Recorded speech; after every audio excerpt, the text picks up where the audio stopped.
दोस्तों नमस्कार, एमपी टॉक्सो में आपका स्वागत है। 23 महीने बाद समाजवादी पार्टी के संस्थापक नेता आजम खान जेल से बाहर क्या आए, उत्तर प्रदेश की सियासत में घमासान मचा हुआ है। अब घमासान इस बात का है कि आजम खान अपनी पुरानी पार्टी समाजवादी पार्टी में रहेंगे या वे दूसरी किसी पार्टी में जाएंगे।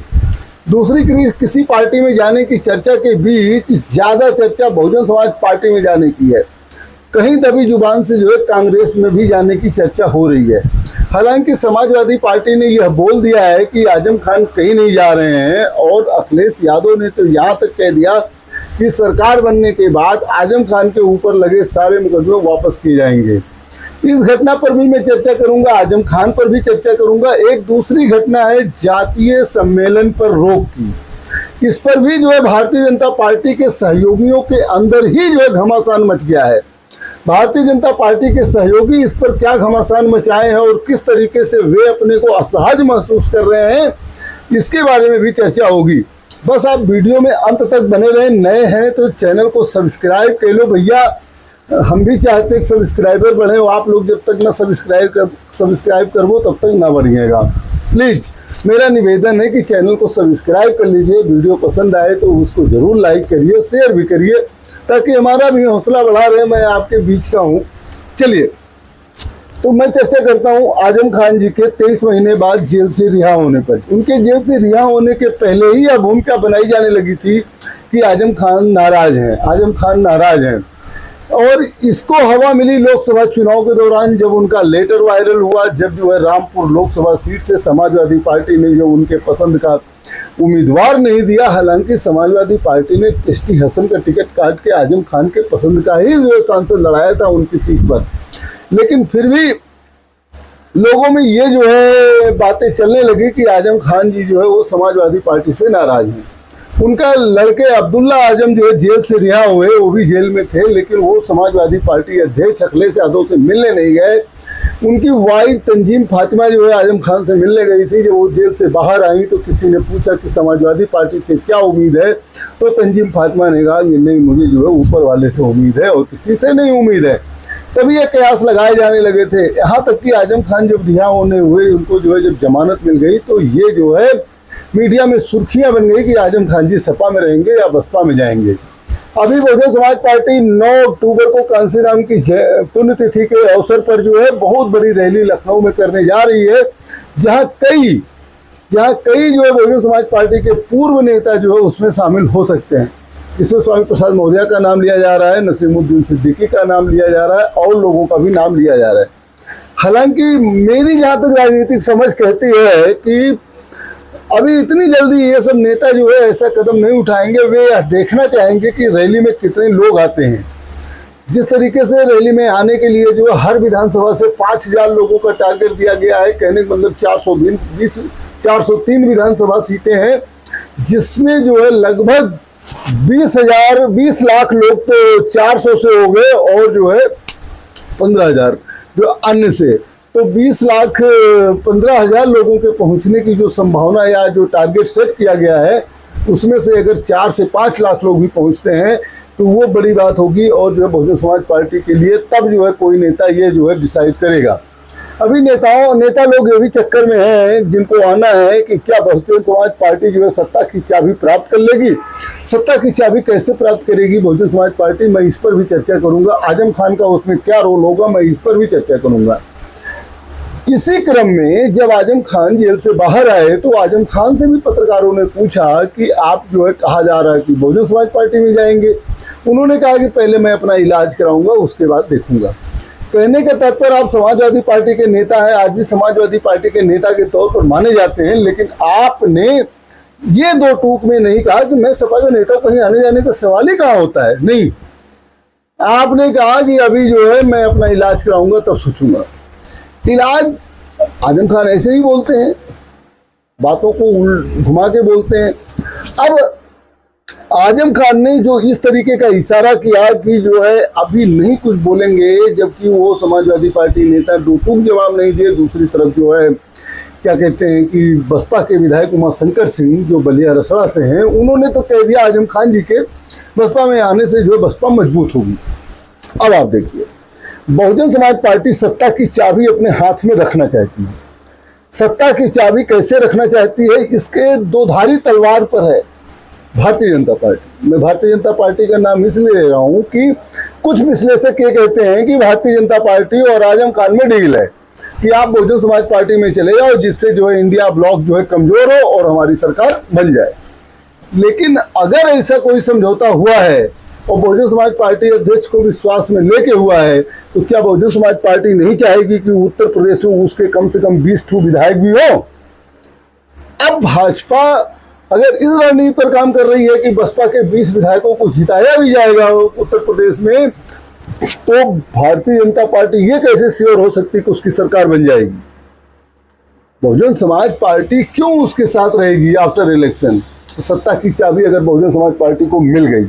और दूसरी तरफ जिस तरीके से कुछ राजनीतिक विश्लेषक और कुछ मीडिया घराने इस तरीके का प्रचार कर रहे हैं, इससे मुस्लिम समाज में यह मैसेज जिस दिन चला गया कि आजम खान जी भी जो है भाजपा से मिले हुए हैं और भाजपा से मिले होने की वजह से उनको सारे केसों में जल्दी से जमानत हो गई और वो बाहर आ गए हैं, तो मुस्लिम समाज में भी जो है आजम खान अकेले पड़ जाएंगे।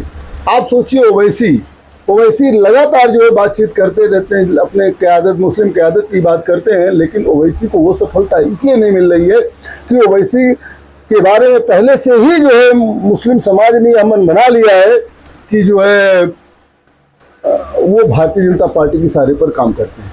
जबकि हकीकत ये है कि अगर मुस्लिम समाज जो है बहुजन समाज पार्टी के साथ आ जाए तो 17% मुस्लिम समाज है। बहुजन समाज पार्टी का वोट अगर आप आज की तारीख में 12% मानिए तो भी यह 30% लगभग हो जाता है। उसके बाद बहुजन समाज पार्टी का जो प्रत्याशी है वो 7 से 8% वोट जो है लाने में सक्षम है। समाजवादी पार्टी को बड़ा नुकसान होगा जब मुस्लिम समाज आएगा। लेकिन सवाल ये है कि क्या मुस्लिम समाज आजम खान की वजह से बहुजन समाज पार्टी में पूरा आ सकता है? और अगर कहीं ये बातें हैं सही कि भाजपा से डील हुई, और समाजवादी पार्टी यही प्रचारित भी करेगी, अगर वो बहुजन समाज पार्टी में आए तो समाजवादी पार्टी तुरंत प्रचारित करेगी कि भारतीय जनता पार्टी से आजम खान की डील है और वे इंडिया गठबंधन को कमजोर करने के लिए उधर गए हैं। अब आजम खान भी डिलेमा में है, क्या करें? इस चीज से बचने के लिए वो उधर जा नहीं सकते और उनको एक चीज है, बंद मुट्ठी लाख की खुल गई तो खाक की। हालांकि आजम खान ने अपना रुतबा दिखा दिया है।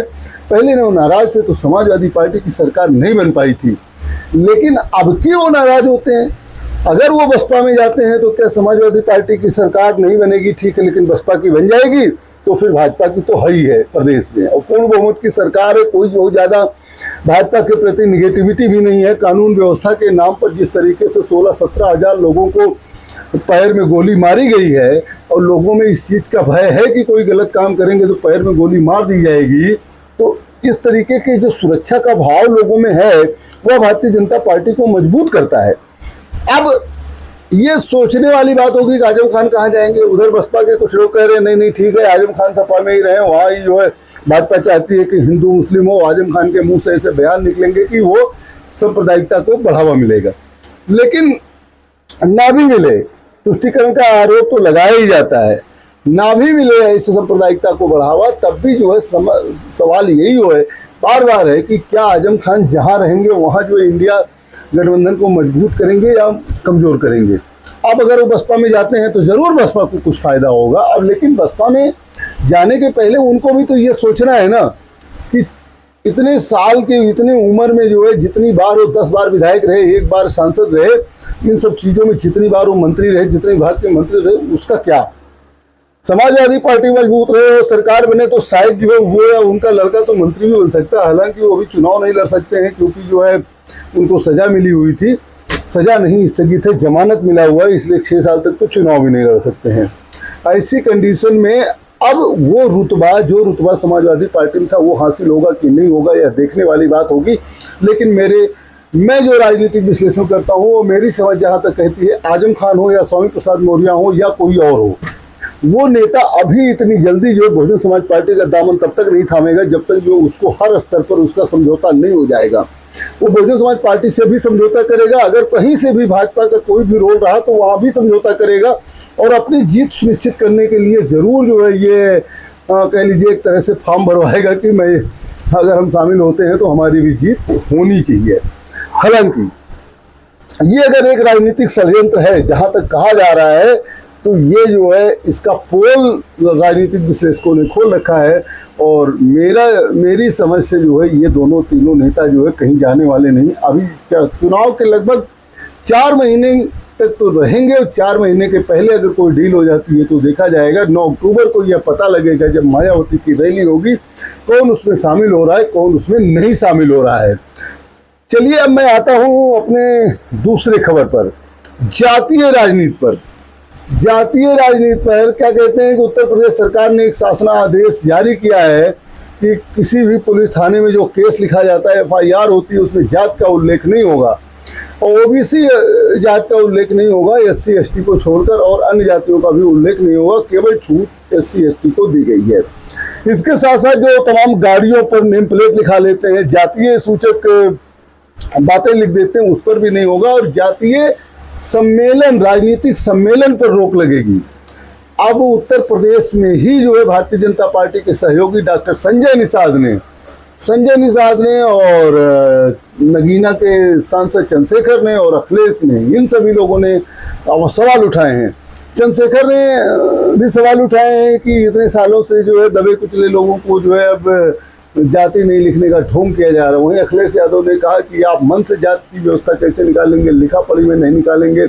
मंदिर धुलवाए जाते हैं, पूजा करने का हमको अधिकार नहीं दिया जाता है। दुनिया भर की बातें अखिलेश यादव ने भी कहा। संजय निषाद जी ने कहा, निषाद पार्टी के और भारतीय जनता पार्टी के सहयोगी, आम सहयोगी हैं, उन्होंने कहा जाति नहीं लिखेंगे तो कौन जानेगा, कौन पहचानेगा। देश में जातियों को गौरवशाली इतिहास रहा है, उन्हें सम्मान मिलना चाहिए। वहीं संजय निषाद के इस बयान को लेकर उत्तर प्रदेश की राजनीतिक हलचल तेज हो गई है, जिसमें उन्हें समाजवादी पार्टी के मुखिया अखिलेश यादव, नगीना सांसद चंद्रशेखर आजाद का सपोर्टर, कह लीजिए कि उनके बयान को बल मिलता हुआ दिखाई दे रहा है। हालांकि अपना दल यस ने अभी तक इस बात को बोला नहीं है, लेकिन उसके भी दिमाग में ये बात तो है ही है, क्योंकि पटेल बेस वोट है और उसकी बात कौन करेगा। अगर जो है जातीय राजनीति करने पर रोक लग गई, जातीय सम्मेलन करने पर रोक लग गई, और इसी तरीके से जो है आप देख लीजिए OP राजभर आजकल थोड़ा बीमार है लेकिन स्वस्थ हैं, उनके साथ भी यही दिक्कत है। उनके लड़के ने भी तो कहा कि हमारा जो है असेंडिंग चलेगा, डिसेंडिंग तो नहीं होगा। 8 सीट 2017 में लड़े थे, 22 सीट 2022 में लड़े थे, तो क्या 2027 में हम कम सीटों पर लड़ेंगे और ज़्यादा सीटों पर लड़ सकते हैं। ये जो है चौधरी जयंत की बात हो सकती है कि 33 सीटों पर हम लड़े थे समाजवादी पार्टी के गठबंधन में, तो भारतीय जनता पार्टी के गठबंधन में तो 40 सीट चाहिए। अब 18 सीट में लड़ी थी अपना दल यस जो है 2024-22 लोग विधानसभा चुनाव में, तो क्या करेंगे वो 2027 में कहाँ 22 सीट पर 18 सीट पर लड़ेगी, उसको तो 35-40 सीट ही चाहिए। तो अभी तो, लेकिन अब इधर पता लगा कि जातीय सम्मेलन नहीं कर सकते। लेकिन एक चीज है, केवल ये बातें जो है राजनीतिक सम्मेलनों पर, जात सूचक सम्मेलनों पर, समूह के सम्मेलनों पर, साथ में पुलिस एक्टिविटीज, पुलिस की जो है केस पर, और जो है जो गाड़ियों पर अपनी जात का लिखा करके गर्व महसूस करते हैं, उस पर रोक लगी है। वर्गीय सम्मेलन जैसे पिछड़ा वर्ग का सम्मेलन हो गया, इन सब पर रोक जो है अभी समझ में नहीं आया है, और शायद पिछड़ा वर्ग का सम्मेलन अगर कोई करता है तो वो जो है नई रोक लगी है। तो हो सकता है कि ये पिछड़ा वर्ग का सम्मेलन करें, जातीय सम्मेलन ना करके, क्योंकि पिछड़ा वर्ग में तो केवल एक जाति नहीं कई जातियां आ जाती हैं। ये ऐसा जो है काट लोग निकाल सकते हैं। लेकिन भारतीय जनता पार्टी के जो सहयोगी हैं, चाहे वो अपना दल हो, चाहे निषाद पार्टी हो, या फिर OP राजभर की SDSP हो, या चौधरी जयंत की पार्टी हो, सभी पार्टियां, सभी नेता लोग इस शासनादेश से सदमे में हैं कि आखिर जो है, चलिए ठीक है, एक चीज तो बढ़िया है कि थाने में जाति नहीं लिखी जाएगी, इससे जो है सामाजिक वैमनस्य नहीं बढ़ेगा। लेकिन आप बताइए कि आप राजनीति भी नहीं कर सकते हैं, जहाँ की जो है उत्तर प्रदेश की राजनीति एकदम जात पर आधारित है। जात के आंकड़े को देखकर ही टिकट दिया जाता है, जात के ही आंकड़े को देखकर जीत हार का पैमाना तय होता है, नेता ग्लोबलाइज करते हैं। और ये आज से नहीं, बहुत दिनों से भारतीय जनता पार्टी भी करती है। भारतीय जनता पार्टी कभी क्षत्रिय सम्मेलन कराती है, तो भारतीय जनता पार्टी तो कभी ब्राह्मण सम्मेलन कराती है, भारतीय जनता पार्टी तो कभी अनुसूचित जाति सम्मेलन कराती है, भारतीय जनता पार्टी तो कभी पिछड़े जात का सम्मेलन कराती है। भारतीय जनता पार्टी तो माइक्रो मैनेजमेंट करती है, वह देखती है कि कौन सी जाति के लोग किस में ज़्यादा हैं और किस जाति का वोट हमको मिल सकता है, उनको टिकट भी देती है। बिना जातिगत आंकड़े के तो भारतीय जनता पार्टी एक टिकट नहीं बांटती है। और ये शासनादेश ऊपर से आ गया, जिससे जो है भारतीय जनता पार्टी के सहयोगी दल तो बड़े अचंभे में हो गए तो आपको क्या लगता है 2027 में भारतीय जनता पार्टी के सहयोगी दल ही जो है भारतीय जनता पार्टी की नैया डुबाएंगे? भारतीय जनता पार्टी चाहे आजम खान से डील कर ले, चाहे बहन जी से डील कर ले, या फिर किसी और से डील कर ले। लेकिन जब आज सोशल मीडिया पर ये सारी चीज़ें जो है वायरल हो जाती है, सारी चीज़ें जो है अगेंस्ट हो जाती हैं, तो जो है समस्या हो जाती है। क्या आपको लगता है कि भारतीय जनता पार्टी जो है वो डर गई है, वो अखिलेश यादव को पीडीएस से डर गई है, वो जातीय एकजुटता से डर गई है? क्योंकि उसको पता है कि मात्र जो है कुछ परसेंटेज जो है लोग हैं जो सत्ता पे राज कर रहे हैं, वोट हमारा राज तुम्हारा वाली राजनीति वाला जो है खेल चल रहा है। आखिर भारतीय जनता पार्टी के नेतृत्व को जातिवादी पार्टी या सवर्णों की पार्टी या अगड़ों की पार्टी मान ली जाती है, अगड़ों के वोटर मान लिए जाते हैं, लेकिन भारतीय जनता पार्टी ने हिंदू मुस्लिम करके और सांप्रदायिक ध्रुवीकरण करके जो है कटोगे बटोगे का नारा दे करके जो है उसने जो ग्लोबलाइज किया, सत्ता में आई। लेकिन 2024 में यह नारा देने के बावजूद भी भारतीय जनता पार्टी जो है लोकसभा में वह सफलता नहीं प्राप्त कर पाई कि जो है मात्र 240 सीट पर ही सिमट गई, पूर्ण बहुमत की सरकार नहीं बनी। नायडू और नीतीश ने समर्थन न दिया होता तो शायद मोदी आज प्रधानमंत्री भी ना होते। तो अब ये समस्या जो हुई है, इसका क्या असर होगा? क्या उत्तर प्रदेश सरकार अपना शासनादेश वापस लेगी, या उत्तर प्रदेश सरकार की में जो पार्टियां हैं, जो बीजेपी की और सहयोगी पार्टियां हैं, उनकी राजनीति कहाँ जाएगी? क्या उनकी राजनीति को ही समाप्त करने के लिए भारतीय जनता पार्टी ने शासनादेश जारी करवाया है? क्या होगा इसका नतीजा, क्या होगा, कौन सी डील कहाँ से होगी, हर खबर पर मेरी नज़र है। आगे भी मैं आपको अपडेट करूंगा। देखते रहिए एमटी टॉक्स। बहुत बहुत धन्यवाद, बहुत बहुत धन्यवाद।